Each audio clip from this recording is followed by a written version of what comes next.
India Pakistan ബോർഡറിൽ 3 വർഷം മുമ്പ് തീവ്രവാദികൾ നെർവ് ഗ്യാസ് ശേഖരിച്ചു വെക്കുന്നതായി ഫ്ലാഷ് ബാക്ക് കാണിക്കുന്നു. ശേഷം പ്രസന്റിൽ സാജിദ് അങ്ങോട്ടെത്തുന്നതായും അവ പരിശോധിക്കുന്നതായും കാണിക്കുന്നു. TASCയുടെ ഓഫീസിൽ കരീമിൻ്റെ ഫോണുണ്ടായിരുന്നു. അത് ചെക്ക് ചെയ്തുകൊണ്ടിരിക്കുമ്പോൾ അറിയാതെ അതിൽ നിന്നും കരീമിൻ്റെ ഗേൾഫ്രണ്ട് ജൊനാലിയുടെ ഫോണിലേക്ക് ഒരു മെസ്സേജ് പോകുന്നു. ഇത് പ്രശ്നമാകും എന്ന് തോന്നിയ JK കരീമിൻ്റെ ഹോസ്റ്റലിന് മുന്നിൽ ചായക്കടക്കാരനായി അഭിനയിച്ചിരുന്നിരുന്ന പോലീസ് ഷിൻഡെയെ വിളിക്കുന്നു. അദ്ദേഹത്തെ കൊണ്ട് ജൊനാലിയെ ചോദ്യം ചെയ്യിക്കുന്നു. കരീമിൻ്റെ ഫോണിൽ നിന്നും വന്ന മെസ്സേജിനെ കുറിച്ച് ചോദിക്കുമ്പോൾ ഇങ്ക് എന്നാണ് വന്നതെന്ന് പറയുന്നു. എന്നാൽ ജൊനാലിയുടെ അമ്മ അവരെ അധികം സംസാരിക്കാൻ സമ്മതിക്കുന്നില്ല. അവരെ ഇറക്കി വിടുന്നു. അവർ പോയി കഴിയുമ്പോൾ അമ്മ ജൊനാലിയോട് പറയുന്നു, ഇങ്ങനെ ഓരോന്ന് ചോദിച്ച് അവസാനം അവർ കുറ്റം മുഴുവൻ നിന്റെ തലയിൽ കെട്ടിവെക്കുമെന്ന്. പാകിസ്ഥാൻ പ്രൈം മിനിസ്റ്റർ ജനറൽ അൻസാരിയെ കാണാൻ മുന്നറിയിപ്പില്ലാതെ രാവിലെ തന്നെ അയാളുടെ വീട്ടിലേക്ക് വരുന്നു. ഇന്ത്യയുമായി യുദ്ധത്തിന് ഇഷ്ടമില്ലാത്ത PM മിഷൻ സുൽഫിക്കറിനെ കുറിച്ച് അൻസാരിയോട് ചോദിക്കുന്നു. ഇപ്പോൾ ഒരു യുദ്ധം നടന്നാൽ അത് പാകിസ്ഥാന് തന്നെയാണ് നഷ്ടം. നമ്മൾ ലോകത്തിന് മുന്നിൽ നാണം കെടും. അമേരിക്ക ഉൾപ്പെടെയുള്ള രാജ്യങ്ങൾ നമുക്കെതിരാവും എന്നൊക്കെ പറഞ്ഞ് മനസ്സിലാക്കാൻ ശ്രമിക്കുന്നു. എന്നാൽ മിഷൻ സുൽഫിക്കറിനെ കുറിച്ച് ഒന്നും അറിയില്ലെന്നാണ് ജനറൽ അൻസാരി പറയുന്നത്. PM അവസാനമായി അയാളുടെ പേരിലുള്ള ഒരു അഴിമതി കേസിൻ്റെ വിധി വരാനിരിക്കുന്ന കാര്യം ഓർമ്മിപ്പിക്കുന്നു. ഞാൻ പറയുന്നത് കേട്ടില്ലെങ്കിൽ ഗവൺമെൻറ്റിൻ്റെ ഭാഗത്തു നിന്നും യാതൊരു സഹായവും ഉണ്ടാവില്ല എന്നും പറയുന്നു. മേജർ സമീറിനെ അറസ്റ്റ് ചെയ്ത് ജയിലിലിടുന്നു. അയാളിൽ നിന്നും മിഷൻ സുൽഫിക്കറിനെ കുറിച്ച് മനസ്സിലാക്കിയ കാര്യങ്ങൾ പാകിസ്ഥാൻ ആർമി തന്നെ ശ്രീകാന്തിനെ വിളിച്ച് പറയുന്നു. അടുത്ത സീനിൽ ഡൽഹിയിലെ ഒരു കെമിക്കൽ ഫാക്ടറി കാണിക്കുന്നു. അവിടുത്തെ ഒരു സൂപ്പർവൈസർ ഡ്യൂട്ടി കഴിഞ്ഞ് പോകുന്നു. അയാൾ ഒരു ബാറിൽ കയറി ഡ്രിങ്ക്സ് കഴിക്കുന്നു. അയാൾ ഒരു ഗേ സെക്സ് ഇഷ്ടപ്പെടുന്ന ഒരാളായിരുന്നു. ബാറിൽ കണ്ട ഒരാളുമായി സൗഹൃദത്തിലായി ഹോട്ടലിൽ വെച്ച് സെക്സിലേർപ്പെടുന്നു. അയാൾ അവിടെ നിന്നും പോകുമ്പോൾ ഫോൺ നമ്പർ ചോദിക്കുമ്പോൾ കൊടുക്കുന്നില്ല. അപ്പോൾ ഇനി നമുക്ക് വീണ്ടും കാണേണ്ടേ എന്ന് ചോദിക്കുമ്പോൾ തീർച്ചയായും കാണേണ്ടി വരും എന്ന് പറഞ്ഞ് മറ്റേയാൾ പോകുന്നു.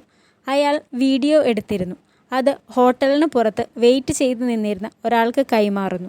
കെമിക്കൽ ഫാക്ടറിയിലെ സൂപ്പർവൈസറിനെ കുടുക്കാനായി മൂസ വിട്ട ആളായിരുന്നു അത്. ആ വീഡിയോ മൂസയുടെ കയ്യിലെത്തുന്നു. ഫാക്ടറി സൂപ്പർവൈസർ ഭാര്യയുടെ കോൾ വന്നപ്പോൾ വീട്ടിലേക്ക് പോകുന്നു. കരീമിൻ്റെ ഗേൾഫ്രണ്ട് ജൊനാലി അവളുടെ അമ്മയോട് പറയുന്നു, കരീമിൻ്റെ കയ്യിൽ ഒരു ബോഡി ക്യാമറയുണ്ടായിരുന്നു. അത് പോലീസിൻ്റെ കയ്യിൽ കിട്ടിയിട്ടില്ല.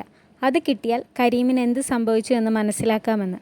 ജൊനാലിയും അമ്മയും കൂടി കരീം കൊല്ലപ്പെട്ട സ്ഥലത്തൊക്കെ പോയി അന്വേഷിക്കുന്നു. എന്നാൽ അവർക്കത് കിട്ടിയില്ല.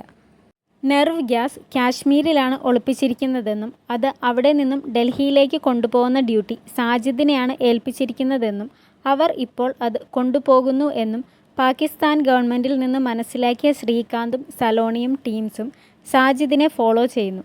അതേസമയം മറ്റൊരു പോലീസുകാരൻ്റെ സഹായത്തോടെ മേജർ സമീർ ബഷാറത്ത് അലിയെ വിളിച്ച് പോലീസ് സാജിദിനെ പിടിക്കാൻ പോകുന്ന കാര്യം പറയുന്നു. ബഷാറത്ത് അലി സാജിദിനെ തിരിച്ചു കൊണ്ടുവരുന്നതിന് ലോറിയുടെ പിറകെ പോകുന്നു. പോലീസ് എൻകൗണ്ടറിൽ ബഷാറത്ത് അലി കൊല്ലപ്പെടുന്നു. ലോറി മറിഞ്ഞ് പുഴയിൽ വീഴുന്നു. സാജിദ് അവിടെ നിന്നും ഓടി രക്ഷപ്പെട്ടു. പുഴയിൽ വീണ ഗ്യാസ് സിലിണ്ടറിന് പ്രശ്നമൊന്നും ഉണ്ടാവുന്നില്ല. 9 മാസത്തെ പണിഷ്മെൻറ്റ് ട്രാൻസ്ഫർ കഴിഞ്ഞ് ശ്രീകാന്ത് സലോണിയോട് യാത്ര പറഞ്ഞ് മുംബൈക്ക് തിരിച്ചു പോകാനൊരുങ്ങുന്നു. ശ്രീകാന്ത് വീണ്ടും സലോണിയുടെ ഹസ്ബൻഡിനെ കുറിച്ച് ചോദിക്കുമ്പോഴാണ് സലോണി ഇതുവരെ വിവാഹം കഴിച്ചിട്ടില്ല എന്ന് ശ്രീകാന്ത് അറിയുന്നത്. അത് കേൾക്കുമ്പോൾ ഞാൻ കാരണമാണോ കല്യാണം കഴിക്കാത്തതെന്ന് ചോദിക്കുമ്പോൾ സലോണി ചിരിച്ചുകൊണ്ട് പറയുന്നു, അല്ല. കാശ്മീരിൽ നിന്നും രക്ഷപ്പെട്ട സാജിദ് മൂസയെ കാണാനെത്തുന്നു. നെർവ് ഗ്യാസ് എത്തിക്കാൻ സാധിക്കാതിരുന്നതിൽ സാജിദിന് വിഷമമുണ്ട്. തന്നെ ഏൽപ്പിച്ച ഡ്യൂട്ടി നന്നായി ചെയ്യാതെ ഫൈസാൻ ബായെ എങ്ങനെ ഫേസ് ചെയ്യും എന്ന് സാജിദ് മൂസയോട് ചോദിക്കുന്നു. മൂസ സാജിദിനോട് പറയുന്നു, ഫൈസാൻ ബായ് അമേരിക്കൻ ആർമിയുടെ കസ്റ്റഡിയിലാണ്. മേജർ സമീറിനെ പാകിസ്ഥാൻ ആർമിയും പിടിച്ചു. ചതിയൻ ജനറൽ അൻസാരി കൂറുമാറി. ഇത് കേട്ട് സാജിദ് മൂസയോട് ചോദിക്കുന്നു, അപ്പോൾ മിഷൻ സുൽഫിക്കർ അവസാനിച്ചല്ലേ എന്ന്. മൂസ പറയുന്നു, മിഷൻ സുൽഫിക്കർ അവസാനിച്ചിട്ടില്ല. എൻ്റെ അടുത്ത് പ്ലാൻ B ഉണ്ടെന്ന്. സിറിയയിൽ വെച്ച് സമീർ ഫൈസാൻ പോലും കേൾക്കാതെ മൂസയോട് പറഞ്ഞിരുന്നു, അഥവാ മിഷൻ സുൽഫിക്കർ പരാജയപ്പെട്ടു എന്ന് തോന്നിയാൽ ഒരു പ്ലാൻ B വേണമെന്ന്. അതേപ്പറ്റി മൂസ സാജിദിനോട് പറയുന്നു. പ്ലാൻ B നടപ്പാക്കുന്നതിൽ എന്ത് റോളാണ് ഞാൻ ചെയ്യേണ്ടതെന്ന് സാജിദ് മൂസയോട് ചോദിക്കുന്നു.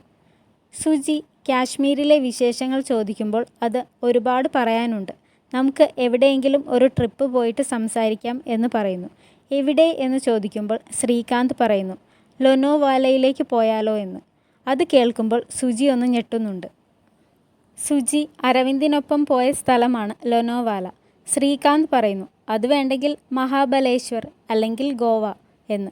ഗോവ ഓക്കെ എന്ന് സുജിയും പറയുന്നു. സുജി അവിടെ നിന്ന് ഇറങ്ങുമ്പോൾ അരവിന്ദിൻ്റെ മെസ്സേജ് വരുന്നു, ഇനി നമ്മൾ എന്ന് കാണുമെന്ന്. ഐ ഡോണ്ട് നോ എന്ന് അവൾ റിപ്ലൈ ചെയ്യുന്നു. ശ്രീകാന്ത് കുട്ടികളെ സ്കൂളിൽ കൊണ്ടാക്കുമ്പോൾ അഥർവ് പറയുന്നു പപ്പയേക്കാൾ നല്ല ഡ്രൈവർ അമ്മയാണെന്ന്. അമ്മ കാർ സ്പീഡിൽ ഓടിച്ചു എന്ന്. പിറകിൽ ധൃതി ഒന്നും മിണ്ടാതെ വിഷമിച്ചിരിക്കുന്നത് കാണുമ്പോൾ ശ്രീകാന്ത് ചോദിക്കുന്നു ഇൻസ്റ്റാഗ്രാമിൽ പുതിയ വിശേഷമൊന്നുമില്ലേ എന്ന്. ധൃതി തിരിച്ചു ചോദിക്കുന്നു നിങ്ങൾ ഡിവോഴ്സ് ചെയ്യാൻ പോവുകയാണോ? നിങ്ങൾ തമ്മിൽ സംസാരിക്കാറില്ല, ചിരിക്കാറില്ല, എങ്ങും പോകാറില്ല, തമ്മിൽ കാണുന്നത് പോലുമില്ല എന്ന്. നിങ്ങൾ തമ്മിൽ ഡിവോഴ്സ് ചെയ്താൽ ഞാൻ കാണിച്ചു തരാമെന്ന് പറഞ്ഞ് ധൃതി പോകുന്നു. അഥർവ് ശ്രീകാന്തിനോട് ചോദിക്കുന്നു പപ്പയുടെ കയ്യിൽ തോക്കുണ്ടല്ലേ എന്ന്. ഇത് കേട്ട് ഞെട്ടി നിനക്കെവിടുന്ന് കിട്ടി എന്ന് ചോദിക്കുന്നു. സീക്രട്ട് റൂം എന്ന് പറയുമ്പോൾ അത് ഇനി ആരോടും പറഞ്ഞ് നടക്കണ്ട എന്ന് പറഞ്ഞ് വാൺ ചെയ്യുന്നു. ഐസ്ക്രീം വേണോ എന്ന് ചോദിക്കുമ്പോൾ അഥർവ് ഐഫോൺ വേണമെന്ന് പറഞ്ഞ് പോകുന്നു. ഓഫീസിലെത്തിയ ശ്രീകാന്തും ജെകെയും സ്ഥിരം വടാപ്പാവ് കടയിലെത്തുന്നു. അവിടെ രണ്ടുപേർ തമ്മിൽ സംസാരിക്കുന്നത് കേൾക്കുന്നു. ഡൽഹിയിൽ വെച്ച് നടത്താനിരുന്ന ഏതോ വലിയ ടെററിസ്റ്റ് അറ്റാക്ക് NIA കാശ്മീരിൽ വെച്ച് സ്റ്റോപ്പ് ചെയ്തു എന്ന് NIA വക്താവ് പറഞ്ഞതിനെക്കുറിച്ചാണ് അവർ പറയുന്നത്. നവംബർ 26 നടന്ന സ്ഫോടനത്തേക്കാൾ വലിയ ഒന്നായിരുന്നു പ്ലാൻ ചെയ്തിരുന്നത്. അത് തടഞ്ഞു എന്ന് പറയുമ്പോൾ മറ്റേയാൾ പറയുന്നു NIA വലിയ സംഭവമാണെങ്കിൽ എന്തുകൊണ്ട് നവംബർ 26 സ്ഫോടനം തടഞ്ഞില്ല? ഇതൊക്കെ വെറുതെ ഉണ്ടാക്കി പറയുന്നതാണ്. അവരൊക്കെ ഫാനിൻ്റെ അടിയിലിരുന്ന് TV കണ്ടുകൊണ്ടിരിക്കുകയാണ്, അല്ലാതെ ഒന്നും ചെയ്യുന്നില്ല എന്ന്. ഇത് കേട്ട ശ്രീകാന്തും ജെകെയും പരസ്പരം നോക്കിയിട്ട് അവിടെ നിന്നും പോകുന്നു. ഓഫീസിൽ വന്ന എല്ലാവരും മിഷൻ സുൽഫിക്കർ പരാജയപ്പെടുത്തിയത് കൈയടിച്ച് ആഘോഷിക്കുന്നു. ശ്രീകാന്തിനെ ഓഫീസർ ശർമ്മ വിളിക്കുന്നു. എന്നിട്ട് പറയുന്നു ഒരു ബാഡ് ന്യൂസ് ഉണ്ട്, മിഷൻ സുൽഫിക്കർ അവസാനിച്ചിട്ടില്ല. ഈ വോയിസ് മെസ്സേജ് കേട്ടു നോക്കൂ എന്ന്. കോഡ് ഭാഷയിൽ മിഷൻ സുൽഫിക്കർ സെയിം ഡേറ്റിൽ തന്നെ നടക്കുമെന്ന് പറയുന്നു. നെക്സ്റ്റ് സീനിൽ ഒരു ടാങ്കർ ലോറി കൊണ്ടുവന്ന് ഒരു ഡ്രൈവർ പാർക്ക് ചെയ്യുന്നു. അയാൾ പോയി കഴിയുമ്പോൾ മറ്റൊരാൾ ആ ലോറി അവിടെ നിന്നും അടിച്ചു മാറ്റി കൊണ്ടുപോകുന്നു. കെമിക്കൽ ഫാക്ടറിയിലെ സൂപ്പർവൈസർ പതിവ് പോലെ ബാറിൽ വന്നിരിക്കുന്നു. സാജിദ് അവിടെ എത്തി അയാളുടെ അടുത്തിരുന്ന് പേഴ്സണലായി സംസാരിക്കണമെന്ന് പറയുന്നു. എന്നിട്ട് മാറിയിരുന്ന് അയാളെ വീഡിയോ കാണിച്ചു കൊടുക്കുന്നു. ഇത് കണ്ട് നിങ്ങൾക്ക് എന്താണ് വേണ്ടത്? ഞാനൊരു കെമിക്കൽ ഫാക്ടറിയിലെ ജോലി ചെയ്ത് ജീവിക്കുന്ന ഒരു സാധാരണക്കാരനാണ്. എൻ്റെ കയ്യിൽ പണമില്ല എന്ന് പറയുന്നു. സാജിദ് മണി ഞാൻ ചോദിച്ചില്ലല്ലോ എന്ന് പറയുന്നു. ഗേ സെക്സ് ഗവൺമെൻറ് അംഗീകരിച്ചിട്ടുള്ളതാണ്, അതിൽ നിയമവിരുദ്ധമായി ഒന്നുമില്ല എന്ന് പറയുമ്പോൾ നിയമപരമായി ഒന്നും ചെയ്യില്ല, നിങ്ങളുടെ വൈഫിനെ കാണിച്ചു കൊടുക്കും, അത്രയേ ഉള്ളൂ എന്ന് പറഞ്ഞ് ഭീഷണിപ്പെടുത്തുന്നു. അങ്ങനെ വേണ്ടെങ്കിൽ നിങ്ങൾക്കൊരു കോൾ വരും, അതിൽ പറയുന്നത് പോലെ അനുസരിക്കണമെന്ന് പറഞ്ഞ് സാജിദ് അവിടെ നിന്നും പോകുന്നു. ജൊനാലി കരീമിൻ്റെ ബോഡി ക്യാമറ അന്വേഷിച്ച് വീണ്ടും അവിടെ പോകുന്നു. അപ്പോൾ ഒരു കുട്ടി വന്ന് പറയുന്നു ക്യാമറ കിട്ടിയിട്ടുണ്ട്, തരണമെങ്കിൽ 500 രൂപ തരണമെന്ന്. അവൾ ക്യാമറ വാങ്ങുന്നു. ഡൽഹി NIA ഓഫീസിൽ എത്തുന്ന ശ്രീകാന്തും ടീംസും മിഷൻ സുൽഫിക്കർ പ്ലാൻ B തടയാനുള്ള പരിശ്രമത്തിലാണ്.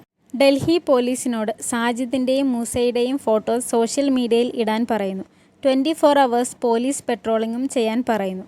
കേരളത്തിലെ ബേക്കൽ എന്ന സ്ഥലത്തെ ഒരു ചായക്കട കാണിക്കുന്നു. മൂസ റഹ്മാൻ്റെയും സാജിദിൻ്റെയും ഫോട്ടോസ് പേപ്പറിൽ വന്നിരിക്കുന്നു. അവരെക്കുറിച്ച് വിവരം കൊടുക്കുന്നവർക്ക് 10 ലക്ഷം രൂപ വാഗ്ദാനം ചെയ്തിരിക്കുന്നു. ഇത് കണ്ട ചായക്കടക്കാരൻ മൂസയുടെ ഉമ്മ അവിടെ ജോലി ചെയ്യുന്നു എന്ന വിവരം പോലീസിൽ വിളിച്ചു പറയുന്നു. ശ്രീകാന്ത് അതറിയുമ്പോൾ അവരെ ഡൽഹിയിലേക്ക് കൂട്ടിക്കൊണ്ടുവരാൻ പറയുന്നു. ജൊനാലി ക്യാമറ പരിശോധിക്കുന്നു. ബീഫിൻ്റെ പേര് പറഞ്ഞ് മുസ്ലിങ്ങളെ കൊന്ന ദേശ് പാണ്ഡെ എന്നൊരു രാഷ്ട്രീയ നേതാവിൻ്റെ വീട്ടിൽ വെച്ച് നടക്കുന്ന പാർട്ടിയിൽ ബീഫ് കൊണ്ടുപോയി വിളമ്പി പ്രതികാരം തീർക്കുകയായിരുന്നു പ്ലാൻ എന്ന് കരീം പറയുന്ന വീഡിയോ ആയിരുന്നു അത്. പോലീസ് അവരെ ഫോളോ ചെയ്യുന്നതും ഷൂട്ട് ചെയ്ത് കൊല്ലുന്നതും വീഡിയോയിൽ വ്യക്തമായിരുന്നു. പോലീസ് എൻകൗണ്ടറിൽ കൊല്ലപ്പെട്ട കരീമിനെയും ഫ്രണ്ട്സിനെയും കുറിച്ച് NIA പറഞ്ഞിരുന്നത് ടെററിസ്റ്റ് അറ്റാക്കിന് ശ്രമിച്ചവരെ കൊന്നു എന്നായിരുന്നു. NIA പറഞ്ഞത് നുണയായിരുന്നു എന്ന് തെളിയിക്കുന്ന വീഡിയോ ആയിരുന്നു അത്. സോയയും മിലിൻഡും സാജിദിൻ്റെ ഫോട്ടോയുമായി അന്വേഷിച്ചിറങ്ങുന്നു.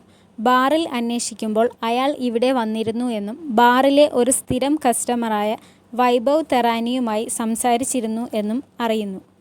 സാജിദ് വന്ന് അയാളോട് സംസാരിച്ച് പോയി കഴിഞ്ഞപ്പോൾ വൈഭവ് തെറാനി കരഞ്ഞു എന്ന് പറയുന്നു. വൈഭവ് സാർ ഞങ്ങളുടെ സ്ഥിരം കസ്റ്റമറാണ്, അതുകൊണ്ടാണ് അദ്ദേഹത്തെ കാണാൻ വന്നയാളെ ഞങ്ങൾ ഓർത്തിരിക്കുന്നതെന്നും പറയുന്നു. വൈഭവ് തെറാനിയെക്കുറിച്ച് അന്വേഷിക്കുമ്പോൾ അയാൾ ഒരു കെമിക്കൽ ഫാക്ടറിയിലെ എംപ്ലോയി ആണെന്നറിയുന്നു. അയാളുടെ ഫാക്ടറിയിൽ ചെല്ലുമ്പോൾ സെക്യൂരിറ്റി കയറ്റിവിടുന്നില്ല. യഥാർത്ഥത്തിൽ വൈഭവിനെയും കൊണ്ട് മൂസയും കൂട്ടരും ആ ഫാക്ടറിയിൽ ഉണ്ടായിരുന്നു. അയാളോട് എല്ലാം ചോദിച്ചറിയുകയായിരുന്നു. സെക്യൂരിറ്റിയായി വേഷം മാറി നിന്നതും മൂസയുടെ ആളുകളായിരുന്നു. സോയയും മിലിൻഡും നിർബന്ധിച്ച് അകത്ത് കയറി നോക്കുന്നുണ്ടെങ്കിലും അവരെ കാണാതെ തിരിച്ചു പോകുന്നു. മൂസ ആ ഫാക്ടറിയിലെ കെമിക്കൽസ് എല്ലാം വിഷവാതകമാക്കി പുറത്തുവിടാൻ പറ്റുന്ന രീതിയിൽ മിക്സ് ചെയ്യുകയായിരുന്നു. ഇവിടുത്തെ എല്ലാ ഇഡിയറ്റ്സിനെയും അവരുടെ വരും തലമുറയെയും പാഠം പഠിപ്പിക്കുമെന്ന് പറഞ്ഞാണ് മൂസ അത് ചെയ്യുന്നത്. സോയയും മിലിൻഡും തിരിച്ചു പോകുമ്പോൾ അവർക്ക് സംശയം തോന്നി അവർ വീണ്ടും ഫാക്ടറിയിലേക്ക് തിരിച്ചു വരുന്നു. ഫാക്ടറിക്ക് മുന്നിൽ കിടന്നിരുന്ന വാട്ടർ ടാങ്ക് സിറ്റിയിൽ നിന്നും കാണാതെ പോയതാണെന്ന് സോയയ്ക്ക് സംശയം തോന്നുന്നു. അഡ്മിൻ റൂമിൽ കമ്പ്യൂട്ടർ ഓൺ ആയിരുന്നു എന്നും ഓർക്കുന്നു. എന്നാൽ അപ്പോഴേക്കും മൂസയും സാജിദും അവിടം വിട്ടു പോയിരുന്നു. വൈഭവിനെ അവർ കൊല്ലുകയും ചെയ്തു. മൂസയും സാജിദും ഫാക്ടറിയിൽ നിന്നും ഇറങ്ങുന്ന സമയത്ത് മൂസ തന്നെ സെക്യൂരിറ്റി ഗാർഡ്സായി വേഷമിടിച്ച് നിർത്തിയിരുന്നവർ മൂസയോട് വന്ന് ചോദിക്കുന്നുണ്ട്, ഞങ്ങളിനി ഇവിടെ നിൽക്കണോ ബായി എന്ന്, ഞങ്ങളും പൊക്കോട്ടെ എന്ന്. അപ്പോൾ മൂസ അവരോട് പറയുന്നു, പോവണ്ട, ഇവിടെ തന്നെ നിൽക്കൂ, ചിലപ്പോൾ അവർ ഇനിയും വരാൻ ചാൻസ് ഉണ്ടെന്ന്. ഇത് കേട്ട് അവർ അവിടെ തന്നെ നിൽക്കുന്നു. കുറച്ചു നേരം കഴിഞ്ഞാൽ ആ ഫാക്ടറിയിലെ കെമിക്കൽസൊക്കെ പൊട്ടിത്തെറിച്ച് അവരുടെ ജീവൻ തന്നെ അപകടത്തിലാവും എന്ന് അറിയാമായിരുന്നിട്ടും മൂസയ്ക്ക് തന്നെ വിശ്വസിച്ച് കൂടെ നിന്നിരുന്നവരോട് പോലും യാതൊരു അനുകമ്പയും ഉണ്ടായിരുന്നില്ല. പെട്രോൾ അടിക്കാൻ ഒരു പമ്പിൽ കയറുമ്പോൾ അവിടുത്തെ ടിവിയിൽ മൂസയുടെ ഉമ്മ സംസാരിക്കുന്നത് കാണിക്കുന്നു. മൂസയോട് മടങ്ങി വരാനാണ് പറയുന്നത്. അത് കാണുമ്പോൾ മൂസ അസ്വസ്ഥനാവുന്നു. മിഷൻ 15 ഡേയ്സ് കഴിഞ്ഞ് നടത്താമെന്ന് പറയുമ്പോൾ സാജിദ് സമ്മതിക്കുന്നില്ല. അവർ തമ്മിൽ വഴക്കാവുന്നു. കാർ മറിയുന്നു. കെമിക്കൽ ഫാക്ടറിയിലേക്ക് എത്തിയ സോയയും മിലിൻഡും സെക്യൂരിറ്റിമാരെ സംശയമുള്ളതുകൊണ്ട് മതിൽ ചാടി ഉള്ളിൽ കടന്ന് പരിശോധിക്കുന്നു. എന്നാൽ ഇവരെ കണ്ട മൂസയുടെ ആളുകൾ വെടിവെക്കുന്നു. സോയയ്ക്കും മിലിൻഡിനും വെടികൊള്ളുന്നുണ്ട്. റോഡിൽ മൂസയെ ഇടിച്ച് താഴെയിട്ട് കാറിൽ കയറാൻ ശ്രമിക്കുന്ന സാജിദിനെ മൂസ കഴുത്ത് ഞെരിച്ച് കൊല്ലാൻ ശ്രമിക്കുന്നു. അവസാനം സാജിദ് മൂസയെ കൊന്നിട്ട് അവിടെ നിന്നും പോകുന്നു. കെമിക്കൽ ഫാക്ടറിയിൽ മൂസ മിക്സ് ചെയ്ത് വെച്ചിരുന്ന കെമിക്കൽസ് എല്ലാം പൊട്ടിത്തെറിക്കുന്നതായി കാണിച്ചിട്ട് ഈ സീരീസ് അവസാനിക്കുന്നു.